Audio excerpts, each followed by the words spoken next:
ಬೆಳಗಾಗಿ ನಾನೆದ್ದು ಯಾರ್ಯಾರ ನೆನೆಯಲ್ಲಿ ಎಳ್ಳು ಜೀರಿಗೆ ಬೆಳೆಯೋಳ ಅನ್ನುವಂಥ ಒಂದು ಜಾನಪದದ ಒಂದು ಹಾಡಿದೆ.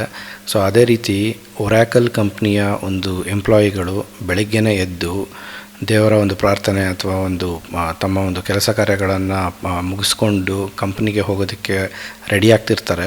ಸುಮಾರು 5ರಿಂದ 6 ಗಂಟೆಯ ಒಂದು ಸಮಯದಲ್ಲಿ ಬೆಳಗಿನ ಜಾವ ಇವರಿಗೆ ಒಂದು ಹಠಾತ್ತಾಗಿ ಒಂದು ಇಮೇಲ್ ಬರುತ್ತೆ. ಸೊ ಅದೊಂದು ಬರಸಿಡಿಲಿನ ಹಾಗೆ ಇಮೇಲ್ ಬರುತ್ತೆ. ಅದು ಒಬ್ರಿಗೆ ಇಬ್ಬರಿಗೆ ಅಲ್ಲ, ಸುಮಾರು 30,000ಕ್ಕಿಂತ ಹೆಚ್ಚಿನ ಒಂದು ಒರಾಕಲ್ನ ಎಂಪ್ಲಾಯಿಗಳಿಗೆ ಈ ಒಂದು ಇಮೇಲನ್ನು ಕಂಪ್ನಿಯಿಂದ ಕಳಿಸ್ತಾರೆ.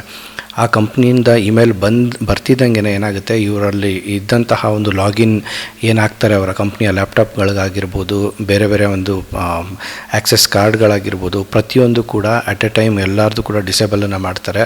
ಒಂದು ಕೋಲ್ಡ್ ಇಮೇಲ್ ಅಂತ ಏನು ಕರೀತಾರೆ, ಆ ರೀತಿ ಒಂದು ಹಠಾತ್ತಾಗಿ ಎಷ್ಟೊಂದು ಜನಕ್ಕೆ ಇರ್ರೆಸ್ಪೆಕ್ಟಿವ್ ಆಗಿ, ಅಂದರೆ ಅವರು ಹೊಸದಾಗಿ ಸೇರಿರ್ಬೋದು ಅಥವಾ 10ರಿಂದ 20 ವರ್ಷಗಳ ಕಾಲ ಅಲ್ಲಿ ಕೆಲಸ ಮಾಡಿರ್ಬೋದು, ಎಂಥ ಎಂಪ್ಲಾಯಿಗಳಾಗಿದ್ದರೂ ಕೂಡ ಅವರಿಗೆ ಒಂದು ಈ ಒಂದು ಇಮೇಲ್ನ ಟರ್ಮಿನೇಷನ್ ಇಮೇಲನ್ನು ಕಳಿಸ್ಬಿಟ್ಟು ಯಾವ ಮ್ಯಾನೇಜರ್ ಕೂಡ ಇನ್ಫಾರ್ಮ್ ಮಾಡಲ್ಲ, HR ಕೂಡ ಇನ್ಫಾರ್ಮ್ ಮಾಡೋದಿಲ್ಲ. ಜಸ್ಟ್ ಒಂದೇ ಒಂದು ಇಮೇಲ್ನ ಮುಖಾಂತರ ನಿಮ್ಮ ಕೆಲಸ ಹೋಯಿತು, ಸೊ ನೀವು ಆಫೀಸ್ಗೆ ಬರೋದು ಬೇಕಾಗಿಲ್ಲ ಅನ್ನುವಂತಹ ಒಂದು ಮೀನಿಂಗ್ ಇರುವಂತಹ ಒಂದು ಇಮೇಲನ್ನು ಕಳಿಸ್ತಾರೆ. ಸೊ ಇದರಿಂದ ಜಾಗತಿಕವಾಗಿ ಸುಮಾರು 30,000 ಜನ ಕೆಲಸವನ್ನು ಕಳ್ಕೊತಾರೆ. ಇದಾಗಿರೋದು ಬರೀ ನೆನ್ನೆ.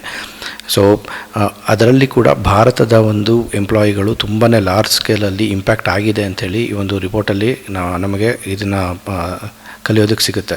ಸೊ ಎಷ್ಟು ಜನ ಅಂದರೆ ಸುಮಾರು 12,000 ಎಂಪ್ಲಾಯಿಗಳು ಬೆಂಗಳೂರು, ಪುಣೆ, ಹೈದರಾಬಾದ್ ಈ 3 ಒಂದು ಸಿಟಿಗಳಲ್ಲಿ ಕೆಲಸ ಮಾಡ್ತಿದ್ದಂತಹ ಸುಮಾರು 12,000 ಎಂಪ್ಲಾಯಿಗಳು, ಒಬ್ಬರು ಇಬ್ಬರಲ್ಲ, ಅಷ್ಟು ಜನರ ಒಂದು ಕೆಲಸವನ್ನು ಏಕಾಏಕಿ ನಿನ್ನೆ ತೆಗೆದುಬಿಟ್ಟಿದ್ದಾರೆ. ನಿನ್ನೆ ಯಾಕೆ ಅಂತಂದರೆ ಮಾರ್ಚ್ 31ಕ್ಕೆ ಆ ಒಂದು ವರ್ಷದ ಒಂದು ಕೊನೆ ಆಗುತ್ತೆ.